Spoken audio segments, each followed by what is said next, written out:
thanks for joining me on In the Field here. Thanks for inviting me. Yeah, it's really good to talk to you. What I'm curious to know, we know you've worked with NorCal Noise Fest. We know you worked in a wide range of noise and rock and other areas of experimentation. What was your first instrument? My first instrument was a recorder.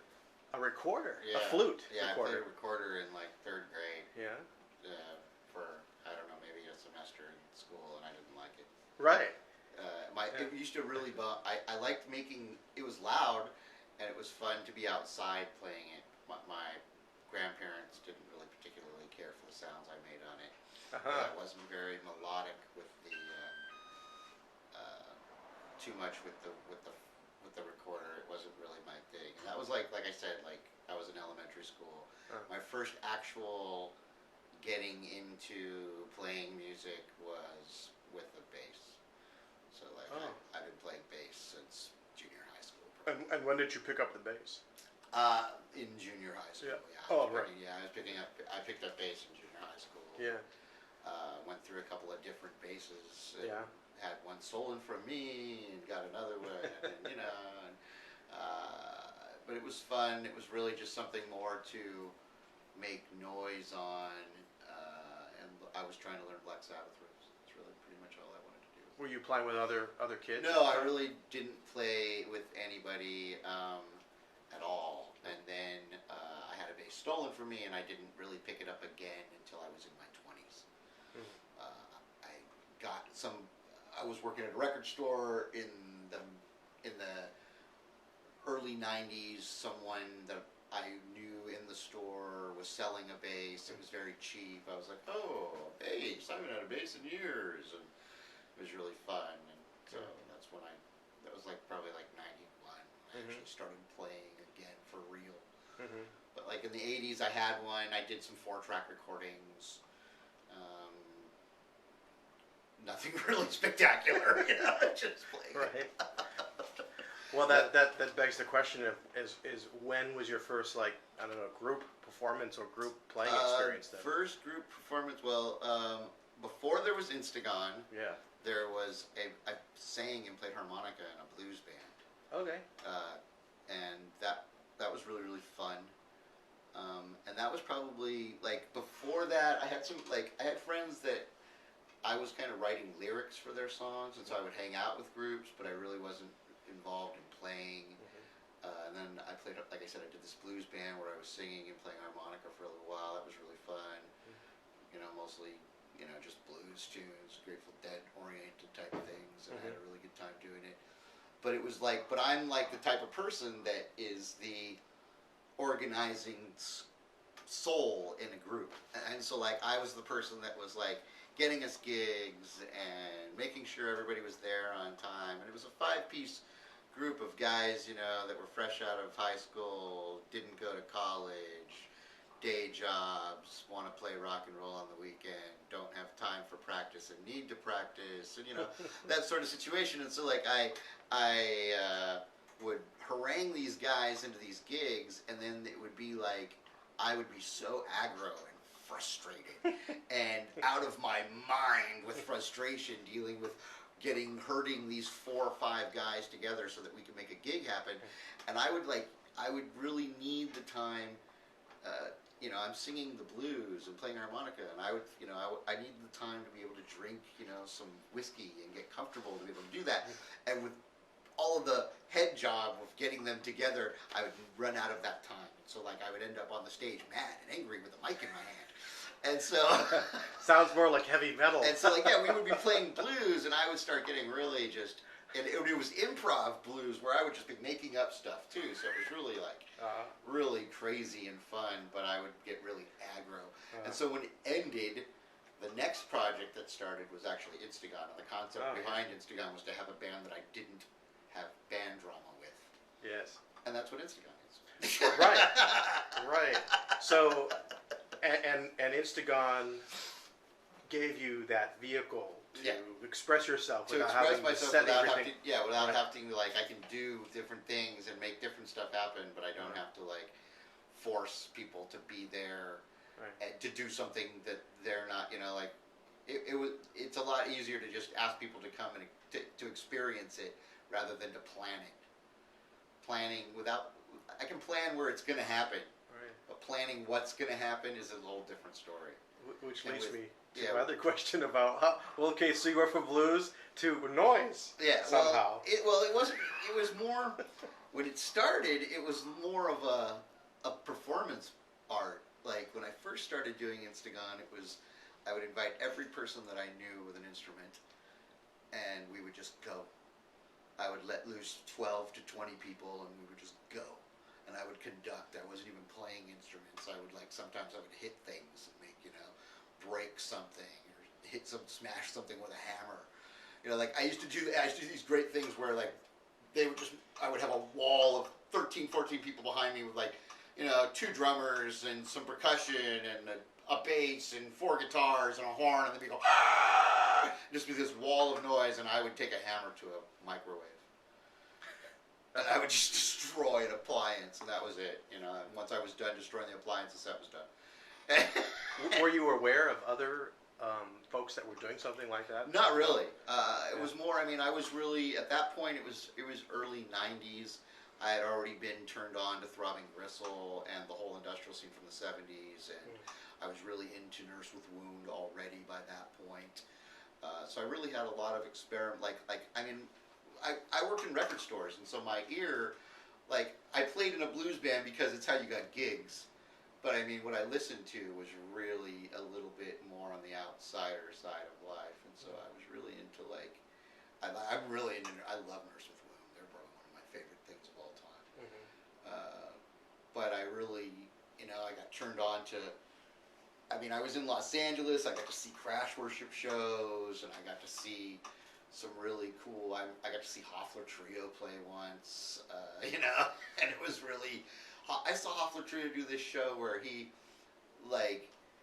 shaved this guy's head, Andrew Mackenzie. Okay, and then he had this getup where it was this metal casing that was like triangles, and it had bars on all 3 points, and it had light pieces like when you go through a door at a liquor store, a light sensor. And so it had light sensors all over in different points in this thing. And he would be in the middle of it, and where he touched it, there would be percussion. Yeah. And so I saw him take a guy, sit him down, shave his head, take his hair, mix it in a bowl, take the stuff out, and then draw glyphs on the ground to create this ritual situation, and then get inside this contraption and do this ritual piece. And it was mind-boggling, and the most yeah. You can get away with wild audio ritual, and people will pay you to do it. It was really just one of the most really eye-opening experiences. I see. And so Instagon was created in the concept of chaos theory. Mm-hmm. It evolved from being, it was born and it screamed loud in its first year and a half, just as a wall of chaos. And I would get people together, and it would just be loud. And that was all it was. How loud can we be, and how fast can we empty a room? Because we would chase people out of a room. It was loud and piercing and mean and aggressive. And then we ran out of places to play. And it was, and it was the mid '90s, 95, and it was right when electronica and ambient and atmospheric music was really getting popular in the mid '90s, and so we spent a year getting quiet. And I would invite people that were with electronic instruments and little toys, and it would be oh wow! And we would do that. It would just be, it was the same sort of thing, but it was okay, we're going to be quiet now. Oh. And we spent a year or so doing that, and then gained some more places to play again, because we were quieter now and weren't chasing people out. And so then, and I would say it was probably around '97 where I'd actually been playing bass at home a little while and started getting more comfortable with playing bass. And we had a gig that happened where I invited an actual drummer with a kit, because usually it would be mostly percussionists and it would be very tribal. But I invited a drummer with a kit and a guitarist and a keyboardist, and it was like a traditional band setup. And we did this thing that was very proggy and really fun, and that kind of set off this space rock era where I did a bunch of space rock for a couple of years. And then I went back to doing noise, and it's like it's just gone through different eras with what I do. Right. And so now I'm at a point where I just pick one and go, oh, let's do this for that show, you know? Right. Because I've got so many different things in my bag of tricks now. I've had so many different expressions with Instagon. But it evolved in lots of different ways. And would you say that evolution also has a relationship to the various communities you were working in as Yeah, I well? would say very much so. Like the people that I was involved with at the time helped be part of what I was doing. You know, Yeah. like when I moved here to Sacramento, I got really involved initially with the poetry scene because that was the scene I knew, and then expanded out from that and met musicians that were like on the outskirts that were like playing with poets, and got involved with local folk musicians, and then from there met some jazz musicians. And you know, I've had like people that play in metal bands here in town, but the jazz scene in town, actually, there's a really good jam scene here. Yes, I agree. There's a really great jam band scene here in Sacramento, and lots of players to choose from that scene. And so I've had a lot of fun because they were a lot more welcoming than the jazz community when I first got here. The jazz community was a little bit more closed-minded. They wanted to play structured pieces From the fake book. From the and it was like not what I wanted to just let loose. And you know, I'm really into I love letting kids play and like people that don't necessarily play an instrument and like let them loose on an instrument with musicians because the musicians will encourage them while they're experimenting live, and it's really awesome to watch people do that and to capture it and to have it, because sometimes something really magical will happen. Sometimes someone will open something latent in their personality that they didn't know was there. Absolutely. And it's beautiful and awesome, you know? Yeah. Instagun is really about, like, the concept around it is really about building playgrounds for people to play sonically. Yeah.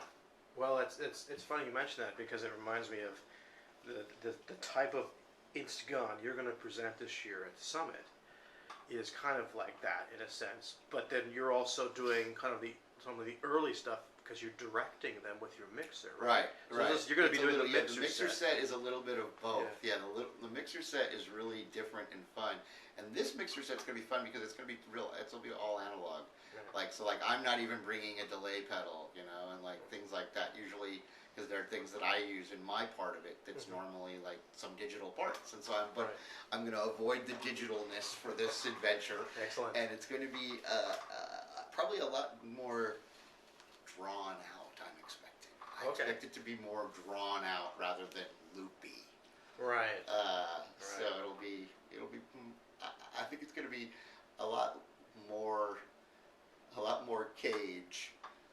Interesting. I would think it's going to be. Well, that'll be totally different from what I've ever heard you do. Yeah, because it's going to be there'll probably be a lot more, because it's going to be a long set with not a lot of points because there won't be things looping, and so to let people have their voices heard and to have the group be heard, everything's going to need to be slowly built, and there'll be probably like breaks of silence that are not normally there in a mixer set. Do you use headphones to hear? I would probably use a headphone Yeah. to do. The only thing I usually do with a headphone is to set up to make sure everybody's in the line. in the line, and that I have good volume of it. And then I want to hear what's in the room because I want to hear what everybody else is hearing too. So I'm usually conducting. Like I don't really know what like someone's throwing at me, and so when it's coming at me, I'm turning it up, going, oh, I like that. Oh, let's move that over here, and let's left and right with that, and do some stuff, do some panning with it, and add some effect. And Right, so you have everybody hooked into your mixer, and then you're controlling the level, basically. Right, I'm controlling the levels, the EQ, the volumes, the EQs, the panning left and right, and I'm combining, and I'm adding as well. Oh, you'll have your own. And I'll have usually I have 2 or 3 channels. Generally for a mixer set, I have a channel with my bass, a channel with the Antelope Specialist sign, and oh yeah, I'm going to ask you about that. And then sometimes maybe a third channel with just something else, random.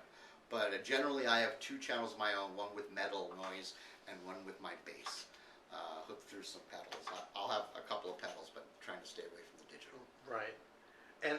And so, speaking of antelope specialists, and for those of you who are listening to this have no idea what I just said or what we're talking about, you have a sign, like a sign from a park.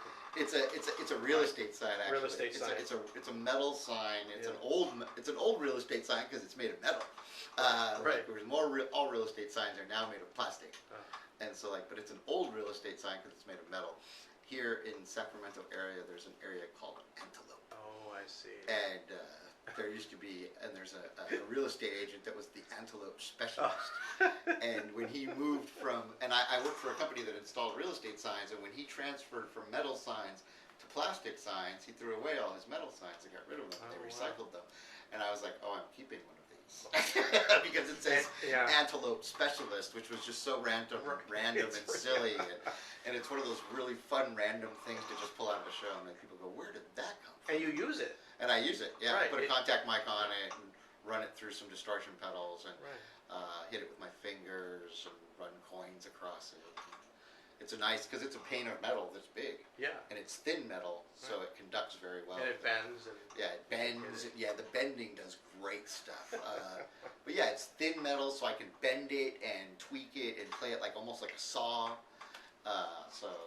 And it has lots of neat properties to it with the contact mic. I really like it as a piece of metal. And that it has visual aspect to it is best than just a piece of metal. You know, rather than just a random piece of metal that I have this sign that says something funny. Obtuse. Obtuse and funny is really good, you know. Yeah. And can you tell us a little bit about the television set and why you use it? Television set is just something like when we first started doing it back in when it was the big wall of people. I needed a visual, and I got a little TV and spray painted my logo on it, and we ran static through it. We actually did it on a number of televisions. We actually had like maybe 4 or 5 of them in the first couple of shows, and then those televisions all broke or got killed or whatever. But it's just something that's been that I've done forever. It's just the visual, something visual on the stage that says has the logo symbol for the project, and it's one of those things that I try to have at all shows. I haven't really. Sometimes I don't have it, but sometimes I do, and it's one of those things where people ask questions about it. How'd you get that to be on the television? And it's like, well, spray paint. Right, of course. Yeah, I was just curious if it had, besides logo, branding, if it also had other significance. Well, this one, actually, in the past, there have been, I've done other, there have been, shows that were done for specific reasons, and so there were ritual glyphs that were created for those shows, and televisions created specifically for those shows. I see. And then they were wiped and turned into something else, you know. Yeah. But the Instagon one is just, and the one that I'm using now, I think is maybe the 4th one, or 5th one that I've gone through over the last 20 years. You're probably going to have to, if you haven't already have a collection, because, now that analog televisions are... Yeah, no, it's usually I just go to Goodwill and pick one up. Yeah, there's always somebody. Yeah, I can always pick one. Usually, you can get a small analog TV for $10. Yeah. Get a garage sale, or they are disappearing though. It's becoming harder and harder to find. Right. So you better stock up. But it's even more it's even worse than that now, because even the newer sometimes I like to play visuals through the television. And now even the newer CD players are not having. They don't have coaxial hooks to them. They have digital hookups to them, so you can't even plug a cable into it. It's Pretty soon you have to have somebody develop an app for you. That's actually the glory of what this project is like that. When the first 5 years of Instagon exist on cassette. The next year exists on DAT. The next 4 years exist on mini disc. Oh, wow. And then since SD cards and Zooms became into play, maybe 5, 6, 7, 8 years back, I've been using that, and so now everything is put to SD card and directly to a file on a computer. So now everything's on a hard drive. Mm-hmm. But like all the past years, I mean, I have a giant box of mini discs. I have a box of DATs. I have 400 cassettes. You know, it's like I have. You know, You're gonna have to have the Instagon library pretty soon. I have a huge library of things, and like I used to take like in the first 5 years, I used to make folders of flyers and stuff. Mm-hmm. I haven't done that in a year now. I just have boxes of stuff that need to be gone through. Yeah. Because it just accumulated so fast. It really like once I started playing gigs on a regular as a band and playing more frequent gigs rather than doing noise. Because now I do both, but when I play with a band, I play more regularly. I don't get to do, you know, noise is kind of a every once in a while. Mm-hmm. It has to be the right situation, the right show, you know, for it to happen. But band situation, I can play at a local bar and get a gig next week. And so like I play with the band, it's still really experimental and still really fun and never the same thing twice, but it's a lot more accessible, a lot more easier to get gigs, and I play a lot more often when I do it. Yeah. You know, so I have accumulated a lot more propaganda and memorabilia because I've played. I mean, there's some years where I've played, you know, 50 shows in a year, and that's a lot of shows for an experimental band. Right. You know? and each band contains a set of different players. Yeah. I mean, occasionally there are some repeats, but never in the same. Never the exact same combination. Right. Lots of repeat players who've performed numerous times. Yeah. Some of them, you know, some players have, you know, or my friend Chad Williams here in town, he just recently passed his 100 mark, and he's played 100 gigs. So most people are like that are repeat players are in like they get up into the double digits, but they don't get up into the you know into the high double digits. Yeah. It's like, but I have players that have played, you know, some people that have played 30, 40 shows, right. Like, you know, and then there are people down in the South when I did the first 10 years of it. You know, there are people down there that have played 150 shows. And, you know, because I did it for 10 years in Southern California, and there are people down there who played 80, 90 shows. But I don't even see them, and then once in a while they'll come visit, and I'll put them in a set. You know. So what Instagon number is this? The show next week will be 684. 684. 684. 683 will happen this weekend. 684 will happen next weekend for Outsound. That's right. That's great. Mixer sets, both of them. I'm excited. Excellent. So who's going to be on the mixer set at the summit this year? The summit is Thomas DeMuzio. The ones I told you. That's Right, but for our listeners. Oh yeah, that's the Thomas DeMuzio, Jack Hertz, Andrew Wayne, Tim White, and Mark Schneider. Great. They will be part of the mixer set. So it's like a cross between Sacramento and San Francisco. Yeah, that's great. Yeah. Mark's coming up from Tracy. Excellent. So I'm bringing you know some people from different parts, but I'm really excited to play with Tom. I don't get to play with Tom very often. Right. I haven't played with Jack yet before ever. Yeah, he's really prolific. So this will be his first Instagon. Yeah, that's great. Tim's played in a number of Instagon. He was part of my mixer set that I did for Jack's Fog Festival. Oh, great. So yeah. Okay, well that's great. I'm really looking forward to having you this year. I'm looking forward to it. It's going to be a really, great event. Really fun. I'm excited about it. You're gluing the synths and the digital laptops right in the center. I'm not taking any laptops. I know. I was thinking your set's gluing the two elements because the entire night has a progression. So far, I know that DeMuzio will be bringing the aspect of buchla. Oh, so there will definitely be buchla in my set. Oh, good. Tim White is bringing an SH-101, so I know there will be a nice, wonderful synth. Wow, that's great. So there's going to be some good, and Jack Hertz will probably, I don't know what. Yeah. I may even add some more players. I still got a week. And you can. You never know. And we're looking forward to it. You never know. Well, great. Well, thanks so much, love. I really appreciate talking to you. Rent. And we'll see you next week. See you at the summit. Yeah.